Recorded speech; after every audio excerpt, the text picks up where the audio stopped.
देवाय। जय श्री हरि। आप सभी का हमारे YouTube चैनल पर हार्दिक स्वागत है। आज बृहस्पतिवार के दिन आइए सुने बृहस्पति देव की पौराणिक कथा और आरती।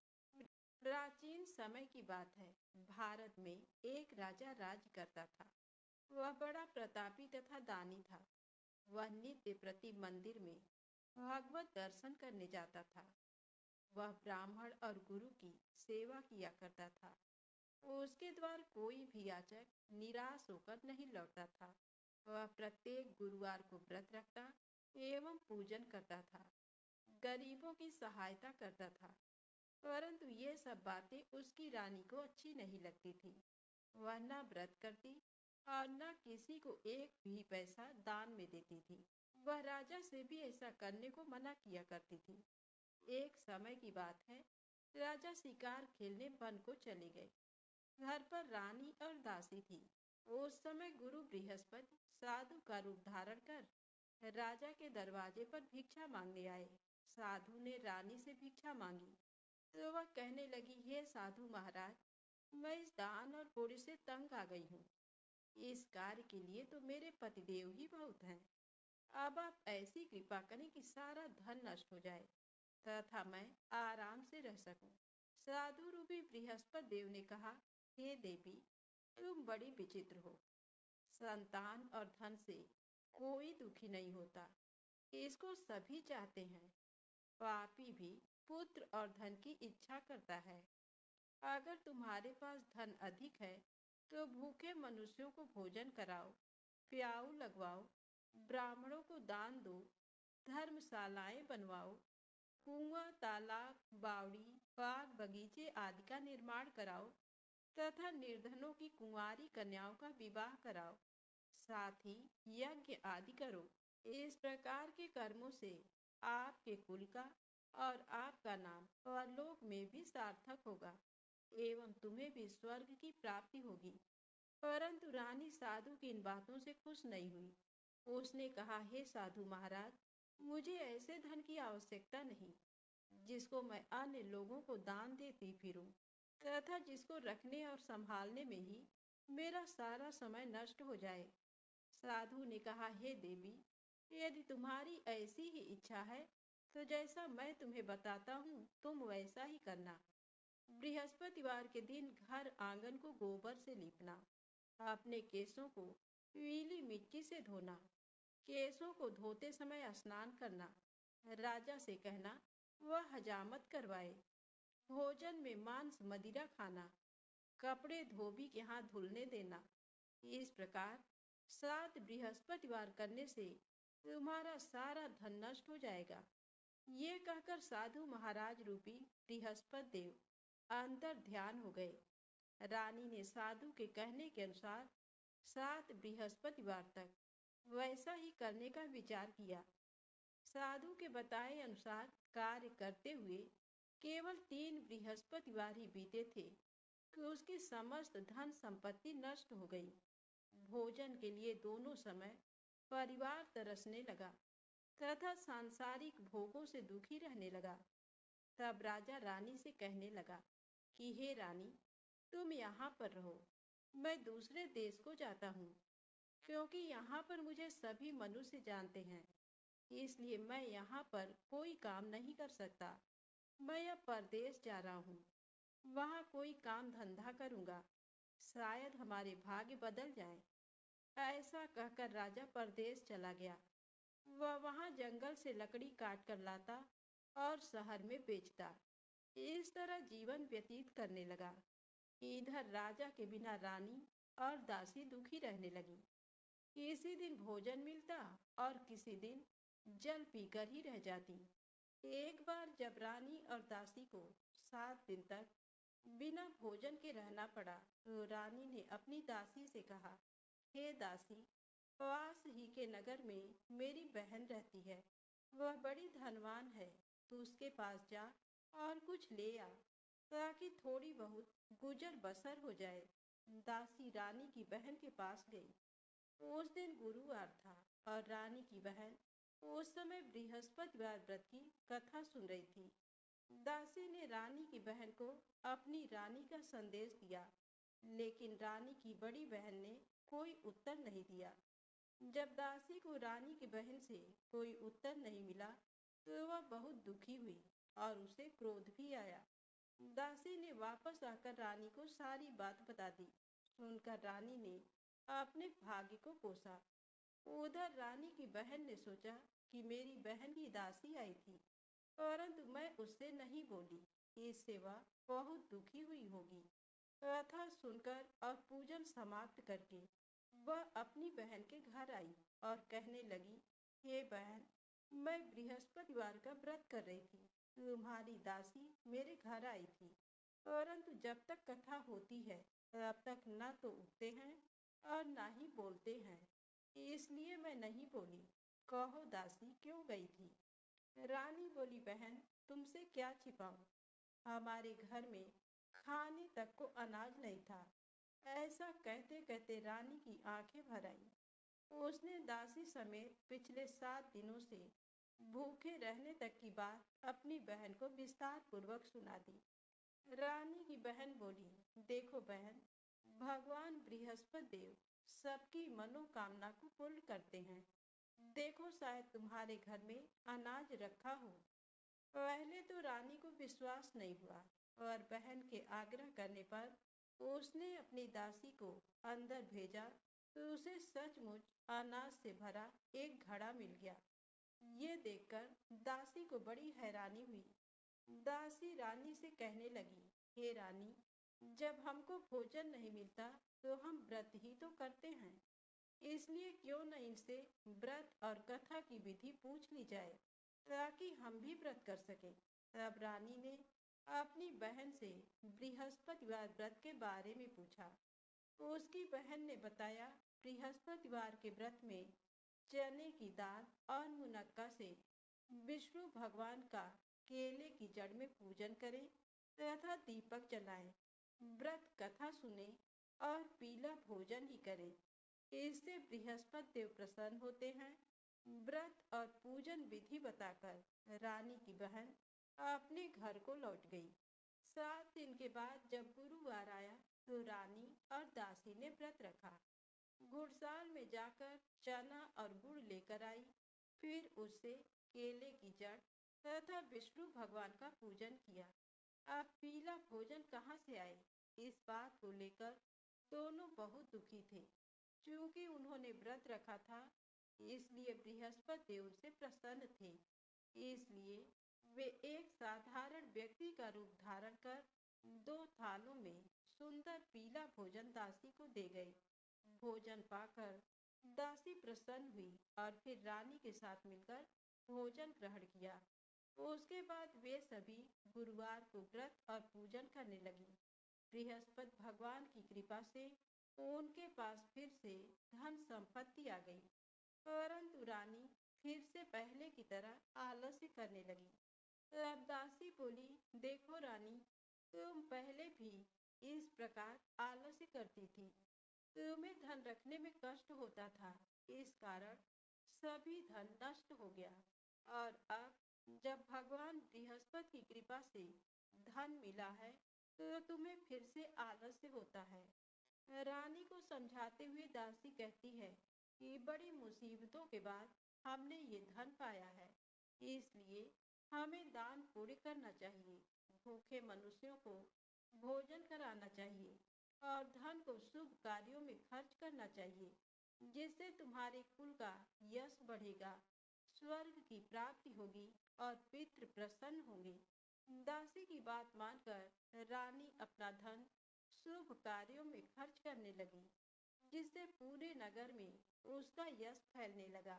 एक दिन रानी और दासी दोनों आपस में विचार करने लगी कि न जाने राजा किस दशा में होंगे। उनकी कोई खोज खबर भी नहीं है। उन्होंने श्रद्धा पूर्वक गुरु बृहस्पति भगवान से प्रार्थना की कि राजा जहाँ कहीं भी हो, शीघ्र वापस आ जाएं। उधर राजा परदेश में बहुत दुखी रहने लगा। वह प्रतिदिन जंगल से लकड़ी बीनकर लाता और उसे शहर में बेचकर अपने दुखी जीवन को बड़ी कठिनता से व्यतीत करता था। एक दिन दुखी हो अपनी पुरानी बातों को याद करके वह रोने लगा और उदास हो गया। उसी समय राजा के पास बृहस्पति देव साधु के वेश में आकर बोले, हे लकड़हारे, तुम इस सुनसान जंगल में किस चिंता में बैठे हो? मुझे बतलाओ। ये सुन राजा के नेत्रों में जल भर आया। साधु की वंदना कर राजा ने अपनी संपूर्ण कहानी सुना दी। महात्मा दयालु होते हैं। वे राजा से बोले, हे राजा, तुम्हारी पत्नी ने बृहस्पति देव के प्रति अपराध किया था, इसके कारण तुम्हारी ये दशा हुई। अब तुम किसी प्रकार की चिंता मत करो। भगवान तुम्हें पहले से अधिक धन देंगे। देखो, तुम्हारी पत्नी ने बृहस्पतिवार का व्रत प्रारंभ कर दिया है। अब तुम भी बृहस्पतिवार का व्रत करके चने की दाल व गुड़ जल के लोटे में डालकर केले का पूजन करो। फिर कथा कहो या सुनो। भगवान तुम्हारी सब कामनाओं को पूर्ण करेंगे। साधु की बात सुनकर राजा बोला, हे प्रभु, लकड़ी बेचकर तो इतना पैसा भी नहीं मिलता जिससे भोजन करने के उपरांत कुछ बचा सकूं। मैंने रात में अपनी रानी को व्याकुल देखा है। मेरे पास कोई साधन नहीं जिससे इसका समाचार जान सकूं। फिर मैं बृहस्पति देव की क्या कहानी कहूँ, ये भी मुझको मालूम नहीं है। साधु ने कहा, हे राजा, मन में बृहस्पति भगवान के पूजन व्रत का निश्चित करो। वे स्वयं तुम्हारे लिए कोई राह बना देंगे। बृहस्पतिवार के दिन तुम रोजाना की तरह लकड़ियां लेकर शहर में जाना। तुम्हें रोज से दुगना धन प्राप्त होगा, जिससे तुम भली भांति भोजन कर लोगे तथा बृहस्पति देव की पूजा का सामान भी आ जाएगा। जो तुमने बृहस्पतिवार की कहानी के बारे में पूछा है, वह इस प्रकार है। प्राचीन काल में एक बहुत ही निर्धन ब्राह्मण था। उसके कोई संतान नहीं थी। वह नित्य पूजा पाठ करता। उसकी स्त्री न स्नान करती और न किसी देवता का पूजन करती। इस कारण ब्राह्मण देवता बहुत दुखी रहते थे। भगवान की कृपा से ब्राह्मण के यहाँ एक कन्या उत्पन्न हुई। कन्या बड़ी होने लगी। प्रातः स्नान करके वह भगवान विष्णु का जप करती। बृहस्पतिवार का व्रत भी करने लगी। पूजा पाठ समाप्त कर पाठशाला जाती तो अपनी मुट्ठी में जौ भरकर ले जाती और पाठशाला जाने के मार्ग में डालती जाती। लौटते समय वही जौ स्वर्ण के हो जाते तो उनको बीनकर घर ले आती। एक दिन वह बालिका सूप में उन सोने के जौ को फटक कर साफ कर रही थी कि तभी उसकी माँ ने देख लिया और कहा, हे बेटी, सोने के जौ को फटकने के लिए सोने का सूप भी तो होना चाहिए। दूसरे दिन गुरुवार था। कन्या ने व्रत रखा और बृहस्पति देव से सोने का सूप देने की प्रार्थना की। बृहस्पति देव ने उसकी प्रार्थना स्वीकार कर ली। रोजाना की तरह वह कन्या जौ फैलाती हुई पाठशाला चली गई। पाठशाला से लौटकर जब वह जौ बीन रही थी तो बृहस्पति देव की कृपा से उसे सोने का सूप मिला। उसे वह घर ले आई और उसे जौ साफ करने लगी, परंतु उसकी माँ का वही ढंग रहा। एक दिन की बात है। कन्या सोने के सूप में जब जौ साफ कर रही थी, उस समय उस नगर का राजकुमार वहां से निकला। कन्या के रूप को देखकर वह उस पर मोहित हो गया। राजमहल आकर वह भोजन तथा जल त्याग कर उदास होकर लेट गया। राजा को जब राजकुमार द्वारा अन्न जल त्यागने का समाचार ज्ञात हुआ तो अपने मंत्रियों के साथ वह अपने पुत्र के पास गया और कारण पूछा। राजकुमार ने राजा को उस लड़की के घर का पता भी बता दिया। मंत्री उस लड़की के घर गया। मंत्री ने ब्राह्मण के समक्ष राजा की ओर से निवेदन किया। कुछ ही दिन बाद ब्राह्मण की कन्या का विवाह राजकुमार के साथ संपन्न हो गया। कन्या के घर से जाते ही ब्राह्मण के घर में पहले की भांति गरीबी का निवास हो गया। एक दिन दुखी होकर ब्राह्मण अपनी पुत्री से मिलने गए। बेटी ने पिता की अवस्था को देखा और अपनी माँ का समाचार पूछा। ब्राह्मण ने सभी हाल कह सुनाया। कन्या ने बहुत सा धन देकर अपने पिता को विदा कर दिया। लेकिन कुछ दिन बाद फिर वही हाल हो गया। ब्राह्मण फिर अपनी कन्या के यहाँ गया और सभी हाल कहा। तो पुत्री बोली, हे पिताजी, आप माता जी को यहाँ लिवा लाओ। मैं उन्हें वह विधि बता दूंगी जिससे गरीबी दूर हो जाए। ब्राह्मण देवता अपनी स्त्री को साथ लेकर अपनी पुत्री के पास राजमहल पहुंचे। तो पुत्री अपनी माँ को समझाने लगी, हे माँ, तुम प्रातः काल स्नान आदि करके विष्णु भगवान का पूजन करो तो सब दरिद्रता दूर हो जाएगी। परंतु उसकी माँ ने उसकी एक भी बात नहीं मानी। वह प्रातः काल उठकर अपनी पुत्री के बच्चों का बचा जूठन खा लेती थी। एक दिन उसकी पुत्री को बहुत गुस्सा आया। उसने अपनी माँ को एक कोठरी में बंद कर दिया। प्रातः काल उसने स्नान आदि करा के पूजा पाठ करवाया तो उसकी माँ की बुद्धि ठीक हो गई। इसके बाद वह नियम से पूजा पाठ करने और प्रत्येक बृहस्पतिवार को व्रत रखने लगी। इस व्रत के प्रभाव से मृत्यु के बाद वह स्वर्ग को गई। वह ब्राह्मण भी सुखपूर्वक इस लोक का सुख भोगकर स्वर्ग को प्राप्त हुआ। इस तरह कहानी कहकर साधु देवता वहां से अंतर ध्यान हो गए। धीरे धीरे समय व्यतीत होने पर फिर बृहस्पतिवार का दिन आया। राजा जंगल से लकड़ी काटकर शहर में बेचने गया। उसे उस दिन और दिनों से अधिक धन मिला। राजा ने चना गुड़ आदि लाकर बृहस्पतिवार का व्रत किया। उस दिन से उसके सभी क्लेश दूर हुए। परंतु जब अगले गुरुवार का दिन आया तो वह बृहस्पतिवार का व्रत करना भूल गया। इस कारण बृहस्पति भगवान नाराज हो गए। उस दिन उस नगर के राजा ने विशाल यज्ञ का आयोजन किया तथा शहर में ये घोषणा करा दी कि कोई भी मनुष्य अपने घर में भोजन न बनावे, न आग जलावे। समस्त जनता मेरे यहाँ भोजन करने आवे। इस आज्ञा को जो न मानेगा उसे फांसी की सजा दी जाएगी। इस तरह की घोषणा संपूर्ण नगर में करवा दी गई। राजा की आज्ञा अनुसार शहर के सभी लोग भोजन करने गए, लेकिन लकड़हारा कुछ देर से पहुंचा। इसलिए राजा उसको अपने साथ घर लिवा गए और ले जाकर भोजन करा रहे थे तो रानी की दृष्टि उस खूंटी पर पड़ी जिस पर उसका हार लटका हुआ था। वह वहां पर दिखाई नहीं दिया। रानी ने निश्चय किया कि मेरा हार इस मनुष्य ने चुरा लिया है। उसी समय सिपाहियों को बुलाकर उसको कारागार में डलवा दिया।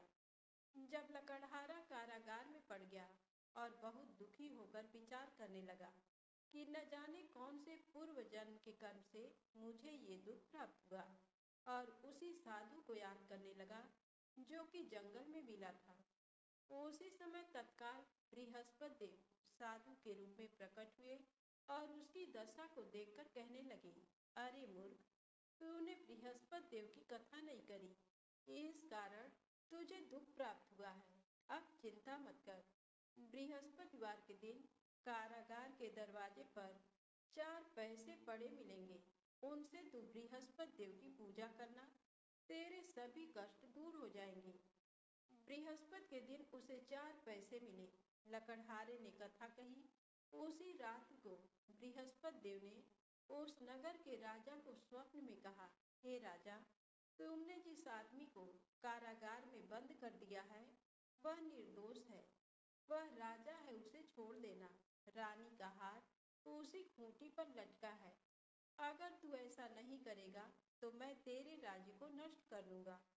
इस तरह रात के स्वप्न को देखकर राजा प्रातः काल उठा और खूंटी पर हार देकर लकड़हारे को बुलाकर क्षमा मांगी तथा लकड़हारे को योग्य सुंदर वस्त्र आभूषण देकर विदा कर दिया।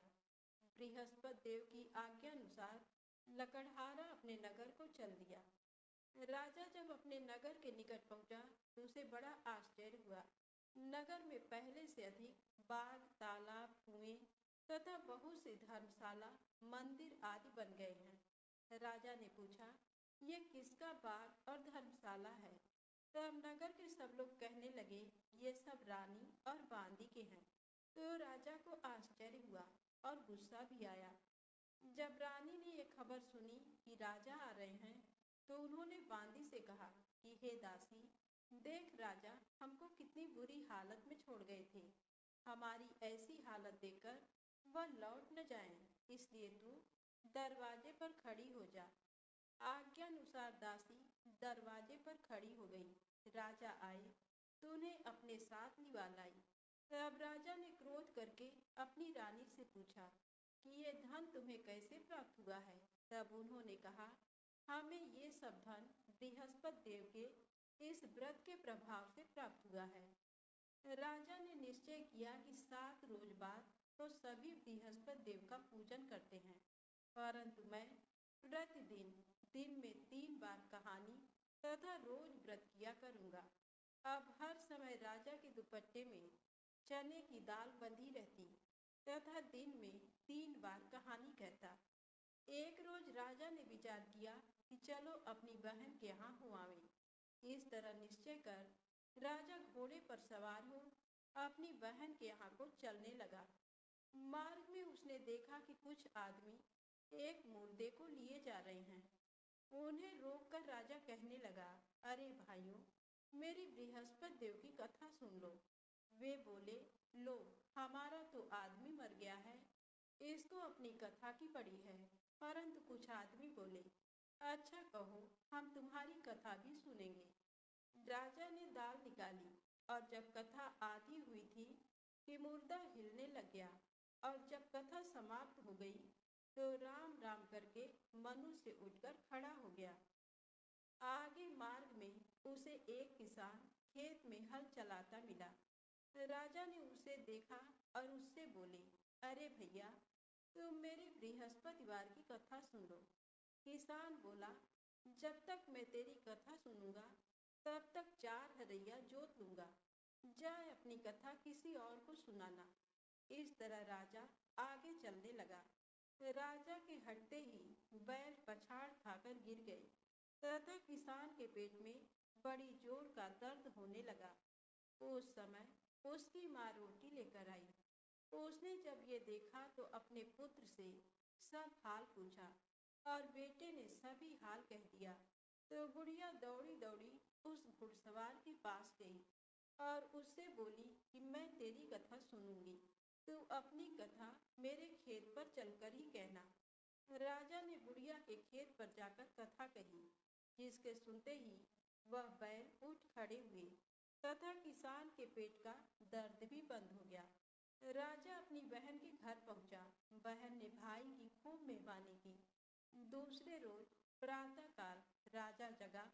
वह देखने लगा कि सब लोग भोजन कर रहे हैं। राजा ने अपनी बहन से कहा, ऐसा कोई मनुष्य है जिसने भोजन नहीं किया हो, मेरी बृहस्पतिवार की कथा सुन ले।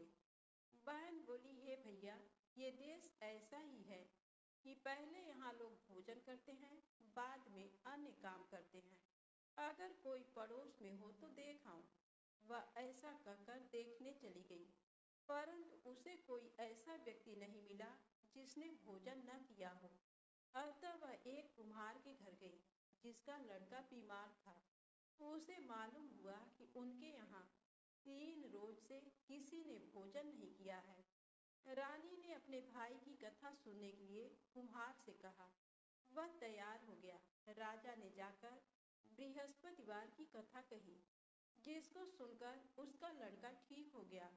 अब तो राजा की प्रशंसा होने लगी। एक रोज राजा ने अपनी बहन से कहा कि हे बहन, हम अपने घर को जाएंगे, तुम भी तैयार हो जाओ। राजा की बहन ने अपनी सास से कहा। सास ने कहा, हाँ चली जा, परंतु अपने लड़कों को मत ले जाना, क्योंकि तेरे भाई के कोई औलाद नहीं है। बहन ने अपने भैया से कहा, हे भैया, मैं तो चलूंगी, पर कोई बालक नहीं जाएगा।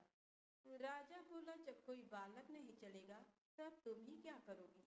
बड़े दुखी मन से राजा अपने नगर को लौट आया। राजा ने अपनी रानी से कहा, हम निर्वंशी हैं, हमारा मुंह देखने का धर्म नहीं है और कुछ भोजन आदि नहीं किया। रानी बोली, हे प्रभु, बृहस्पति देव ने हमें सब कुछ दिया है, वह हमें औलाद अवश्य देंगे। उसी रात को बृहस्पति देव ने राजा से स्वप्न में कहा, हे राजा उठ, सभी सोच त्याग दे, तेरी रानी गर्भ से है। राजा को ये बात सुनकर बड़ी खुशी हुई। 9वें महीने में उसके गर्भ से एक सुंदर पुत्र पैदा हुआ। अब राजा बोला, हे रानी, स्त्री बिना भोजन के रह सकती है, पर बिना कहे नहीं रह सकती। जब मेरी बहन आवे तुम उससे कुछ कहना मत। रानी ने सुनकर हाँ कर दिया। जब राजा की बहन ने ये शुभ समाचार सुना तो वह बहुत खुश हुई तथा बधाई लेकर अपने भाई के यहाँ आई। तभी रानी ने कहा, घोड़ा चढ़कर तो नहीं आई, गधा चढ़ी आई। राजा की बहन बोली, भाभी मैं इस प्रकार न कहती तो तुम्हें औलाद कैसे मिलती। बृहस्पति देव ऐसे ही हैं, जैसी जिसके मन में कामनाएं हैं सभी को पूर्ण करते हैं। जो सद्भावना पूर्वक बृहस्पतिवार का व्रत करता है एवं कथा पढ़ता है अथवा सुनता है, दूसरों को सुनाता है, बृहस्पति देव उसकी सभी मनोकामना पूर्ण करते हैं।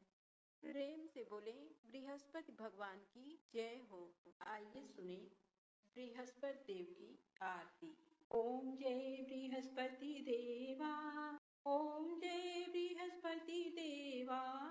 छिन छिन भोग लगाऊं, छिन छिन भोग लगाऊं, कदली फल मेवा। ओम जय बृहस्पति देवा, तुम पूर्ण परमात्मा, तुम अंतर्यामी, जगत पिता जगदीश्वर, जगत पिता जगदीश्वर, तुम सबके स्वामी। ओम जय बृहस्पति देवा, चरणामृत निज निर्मल, सब पातक हरता, सकल मनोरथ दायक, सकल मनोरथ दायक, कृपा करो भरता। ओम जय बृहस्पति देवा, तन मन धन अर्पण कर, जो जन शरण पड़े, प्रभु प्रकट तब होकर, प्रभु प्रकट तब होकर, आकर द्वार खड़े।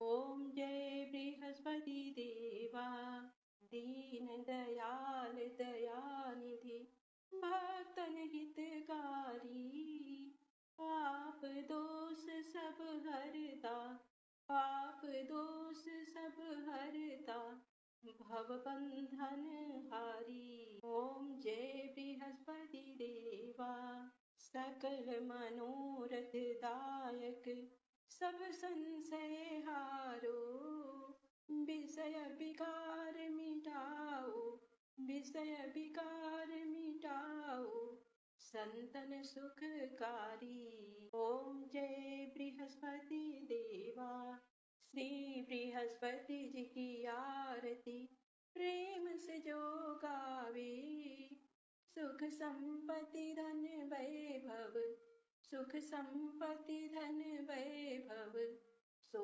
निश्चय पावे। ओम जय बृहस्पति देवा। प्रेम से बोले विष्णु भगवान की जय, बृहस्पति देव भगवान की जय।